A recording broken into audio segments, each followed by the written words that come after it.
rumba de actualidad, con rumbo a la veracidad, un noticioso trayecto que su huella dejará. Es el rumbo. Bueno, regresamos en este rumbo de la mañana y como les habíamos anunciado, tenemos hoy un invitado muy especial para todos nosotros. Es don Isidoro Santana, economista y exministro de Economía. Con él muchos temas interesantes que hablar. Un honor y un privilegio, don Isidoro, tenerle en este rumbo de la mañana.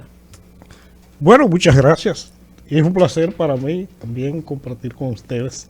Gracias. Gracias, Isidoro. Isidoro, vamos a iniciar conversando sobre la situación global que está viviendo el planeta desde el punto de vista económico, una incertidumbre a nivel de todos los países, una alta inflación, un choque económico muy poderoso y evidentemente que eso repercute en la calidad de vida de la gente.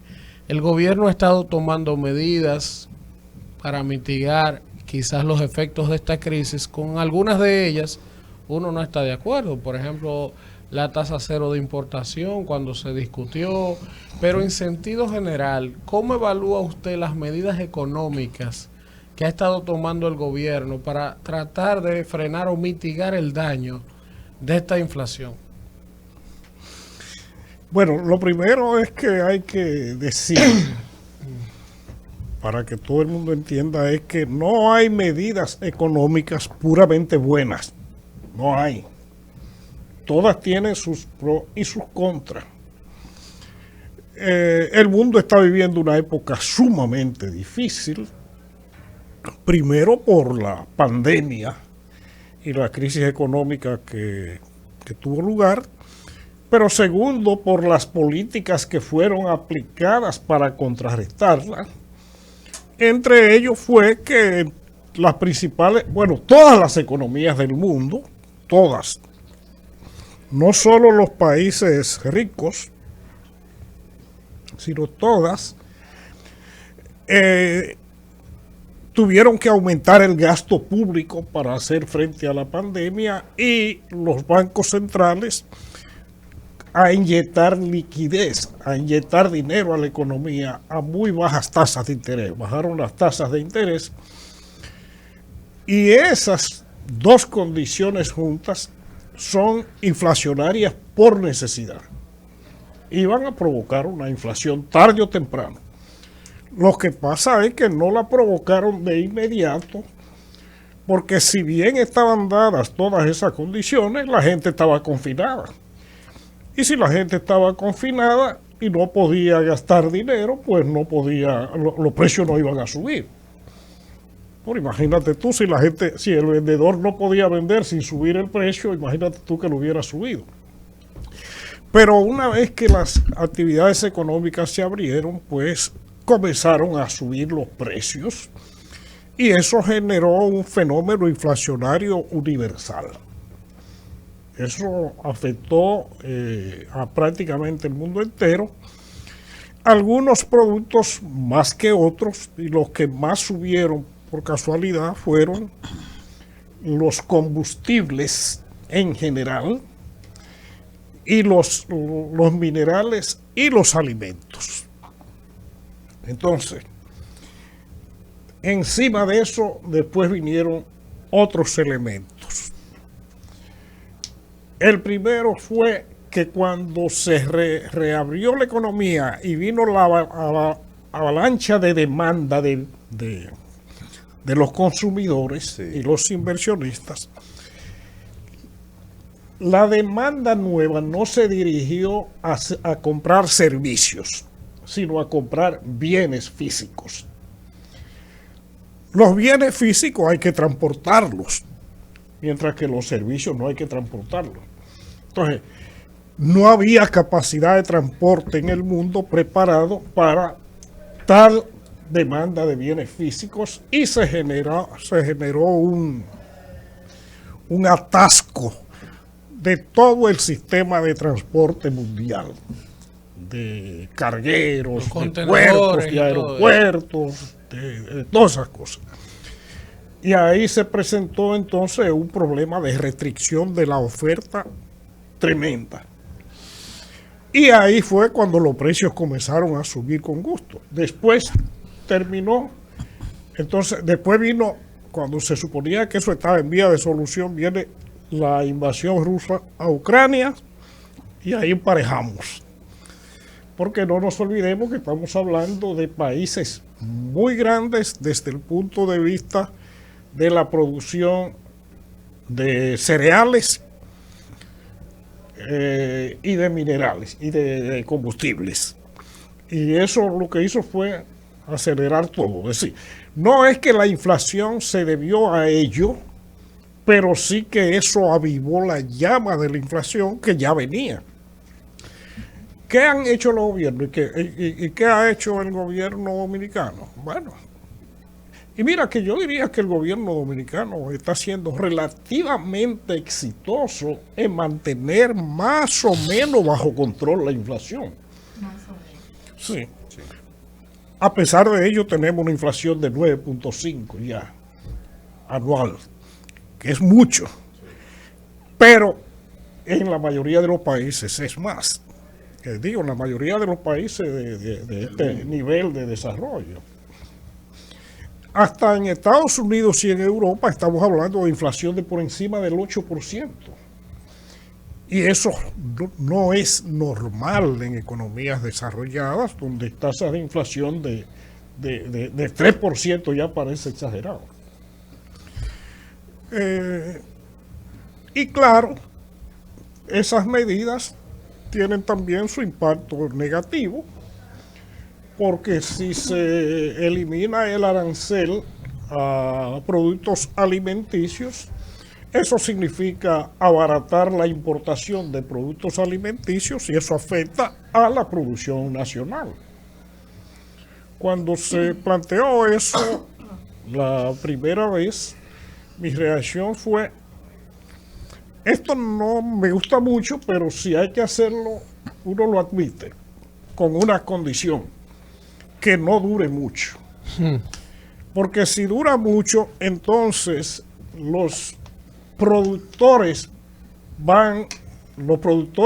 dominicanos se van a desalentar y van a dejar de cosechar, y los productores de otros países se van a alentar a producir para abastecernos a nosotros. Y entonces eso hay que cortarlo antes del próximo ciclo de cosechas. De modo que eso, como medida temporal, está bien. Don Isidoro, sí. El Banco Central anunció la semana pasada una nueva subida de la tasa de interés, 2 veces en el último mes. ¿Cómo afecta eso al dominicano de a pie? Porque mucha gente no lo ha entendido. O sea, la gente ve como que, bueno, el Banco Central, la tasa de interés lo siente lejos. Pero ¿cómo se refleja eso en mi día a día como dominicana, en el día a día del equipo?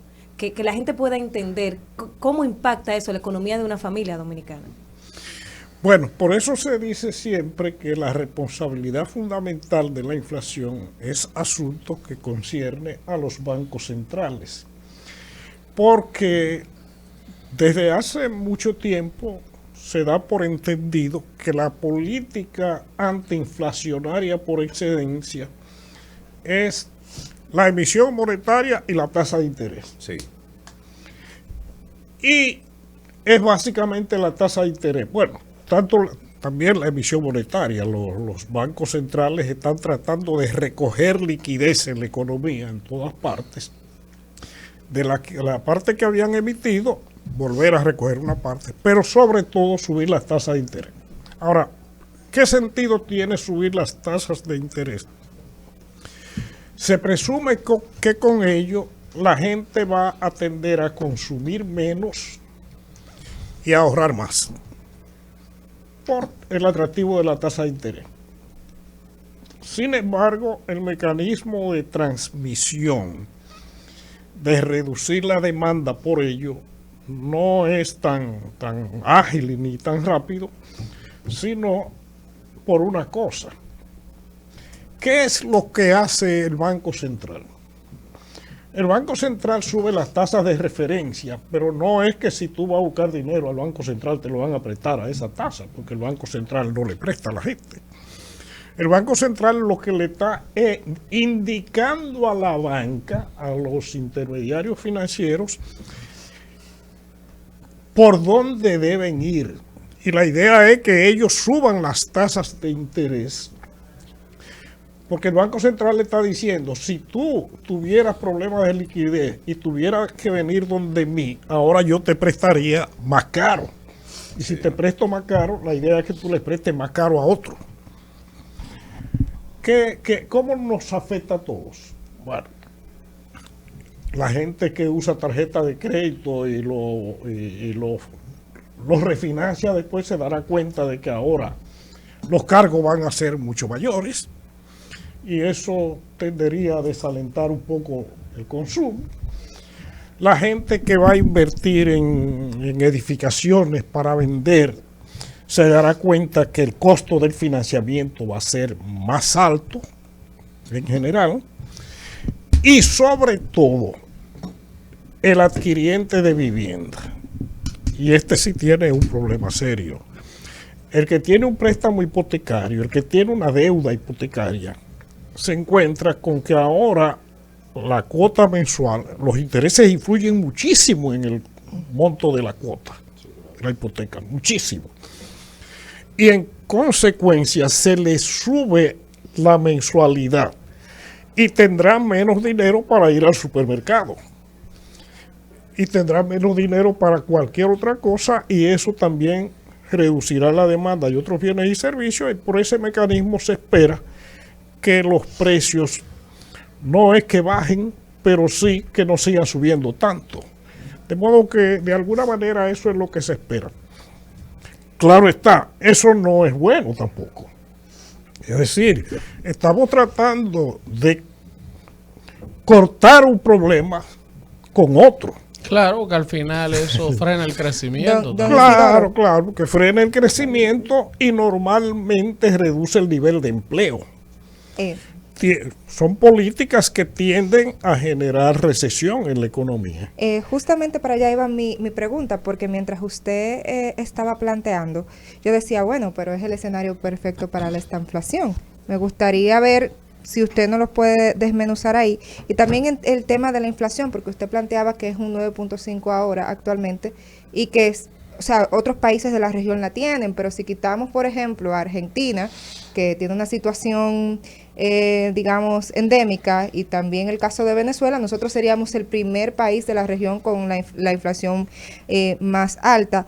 Y por último, el tema de si nosotros estamos importando inflación con la ley de tasa cero y cuál es su valoración al respecto. Sí, bueno, el país importa inflación independientemente de que hubiera o no la tasa cero. Bien. Es decir, si la gente tuviera que pagar el arancel, de todas maneras tendría que traer los productos más caros si los va a traer. Y todos aquellos que no hay capacidad productiva dominicana, pues lo tendría que traer, que es el caso principalmente de los cereales y de los fertilizantes. Y los cereales, de todos los cereales, el único que se produce aquí en República Dominicana masivamente es el arroz. Pero después el maíz, el sorgo, la cebada, todas esas cosas, la soya, todo eso viene de fuera y sobre todo de esos países, y eso viene más caro. Y esos son claves para la industria alimenticia y sobre todo para la producción ganadera, porque de ahí es que vienen los alimentos para animales en general. Claves para la producción de huevos, leche, carne de todo tipo, y bueno. Eso significa que el solo hecho de tenerlos que importar hace que importemos la inflación. Bien. Si además se genera recesión y eso no es suficiente para controlar la inflación, que es el gran temor que ocurra ahora, entonces podría darse el caso que llamamos eso de estanflación, la conjunción de inflación Y otros. con estancamiento, con la economía. Que es más peligroso, por eso Anuel. lo pregunto. Eso tiene el problema de que además es doloroso porque son dos enfermedades a la vez.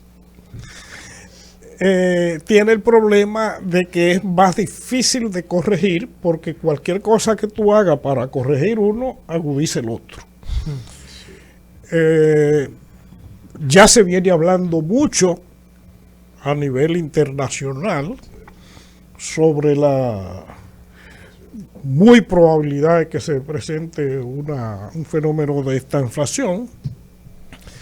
Lo de que iba a haber inflación, pocos lo entendían al principio, pero hubo algunos economistas que sí lo dijimos desde el primer día.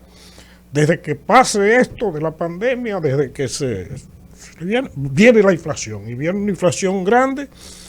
Después alguna gente comenzó a verla, pero a decir, no, eso es provisional, eso es temporal, eso es por unos meses. Pero yo sabía que no era por unos meses.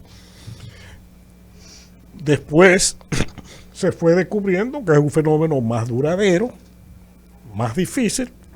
Y si ahora todas las políticas orientadas a controlarla no logran controlarla y al contrario generan recesión, pues ahí sí tenemos un problema mucho más complicado.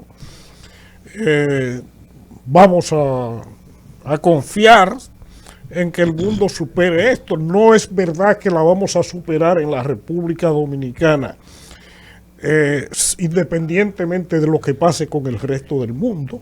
No es verdad.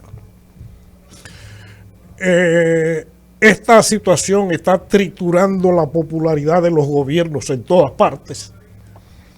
Por eso son los fenómenos de la reelección presidencial son tan difíciles en estos momentos. Don Isidoro. Normalmente la gente atribuye la culpa del mal al gobierno que esté. Don Isidoro, mire, a propósito de que usted mencionó dos palabras que para mí son claves. Yo decía, antes de usted estar aquí, que a mí me agradaba mucho la idea de que conversáramos con usted por la razón siguiente. Mucha gente hoy que hace críticas los escucha, dicen, pero usted no decía eso en el gobierno pasado, usted estaba calladito porque la gente cree que todo el mundo le hizo los chistes a los errores del gobierno pasado. Usted ha mencionado ahora mismo el tema de reforma constitucional y el tema de que algunos lo dijimos. Yo lo recuerdo perfectamente a usted ser un crítico feroz de las cosas que usted entendía que estaban mal en el gobierno pasado, siendo usted ministro de ese mismo gobierno. Y recuerdo que cuando comenzaron los escarceos para reformar la Constitución, obviamente, nueva vez, usted era enfático en decir, yo no estoy de acuerdo con que una persona vaya a reformar una Constitución para beneficiarse de manera particular. Eso hizo que a usted le sacrificaran inclusive y sus propios compañeros lo vieran con animadversión.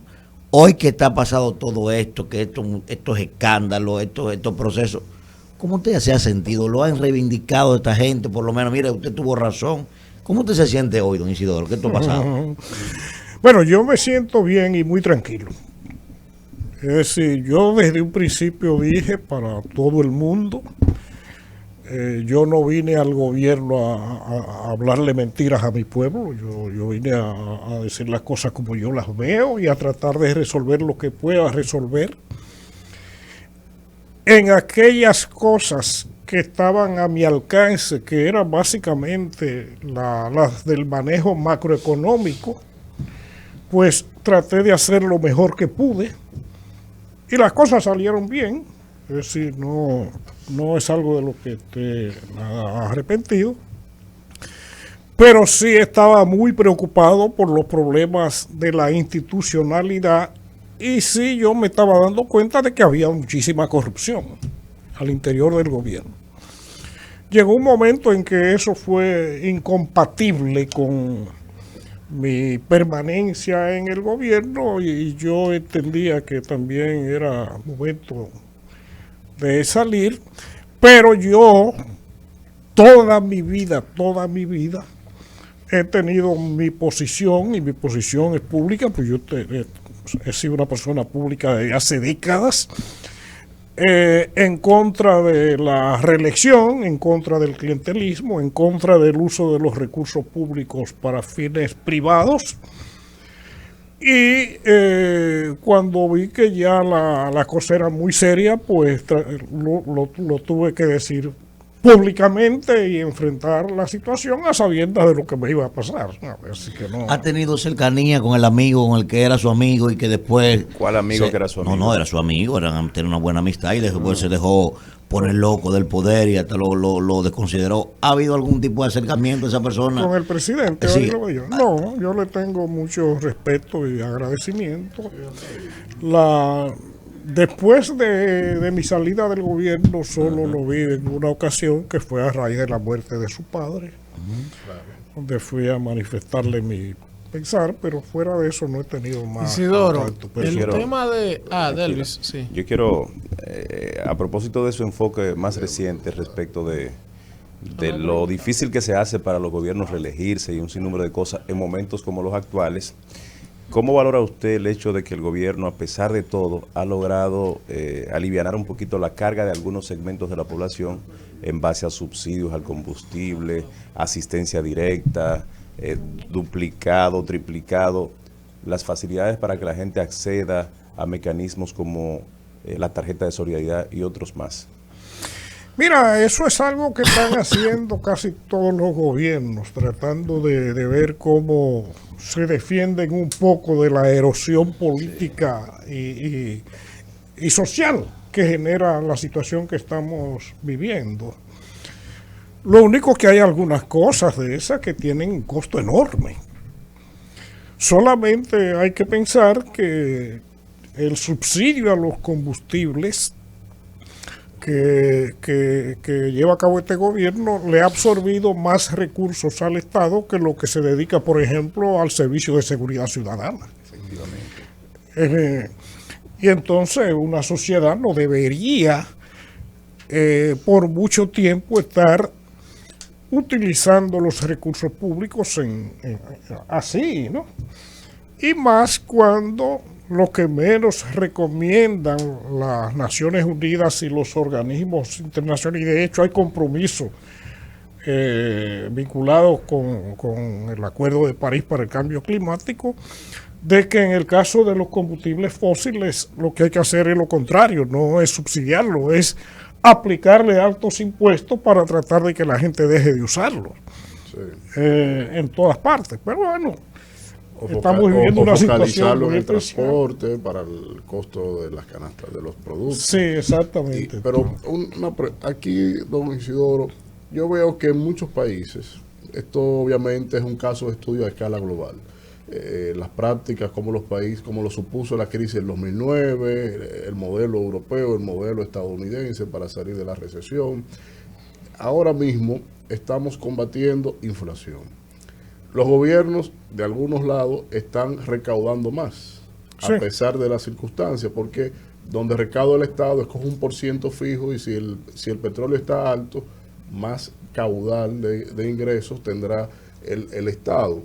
Ahora, la práctica sí que estoy viendo en Europa es fijar un monto tope a lo que recauda en proyección el gobierno, a las proyecciones del gobierno, para que los movimientos de los costos no se traspase en términos de lo que tiene que ver con el impacto de inflación. Por ejemplo, los aranceles. Aduana está cobrando al flete actual, $22,000 por un flete. Nos vende como buena noticia que están recaudando más que nunca, pero eso te le traspasa el costo al consumidor final, que el importador lo traspasa. O sea, no hay forma de que esta inflación política, que tiene un componente político del Estado en términos de recaudación, sea rediscutido, rediseñado para que no sea tan grave la escalada inflacionaria que tenemos en este país, que es de la más alta de la región. Mira, los fenómenos inflacionarios por lo general producen incremento de las recaudaciones fiscales en toda parte por una cosa, porque con la inflación las variables económicas, consumo, ingreso, etcétera, se inflan un poco, y todo eso tiene que ver con las recaudaciones fiscales y provoca que los gobiernos recauden más. Si hay una ley que dice que se va a cobrar un impuesto en función de cuánto es el valor de un producto, el caso de los combustibles, pero cualquier otro, y ese valor sube como consecuencia de la inflación, pues no se puede violar la ley, hay que aplicarla y hay que cobrar más. Pero el gobierno mal podría dejar de hacerlo porque también los costos al propio fisco se le elevan, porque en la medida en que hay inflación, cualquier provisión de servicio que haga el gobierno, cualquier obra de infraestructura, todo también se eleva.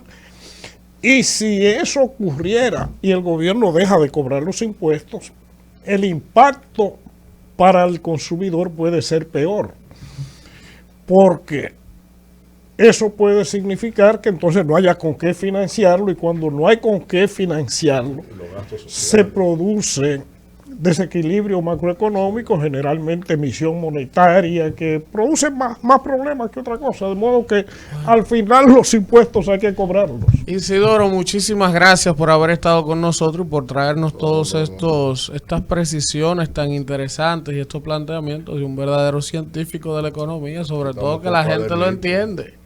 Y eso es importante. Un honor y un privilegio que haya compartido estos minutos con nosotros, don Isidoro. Bueno, pues un placer para mí.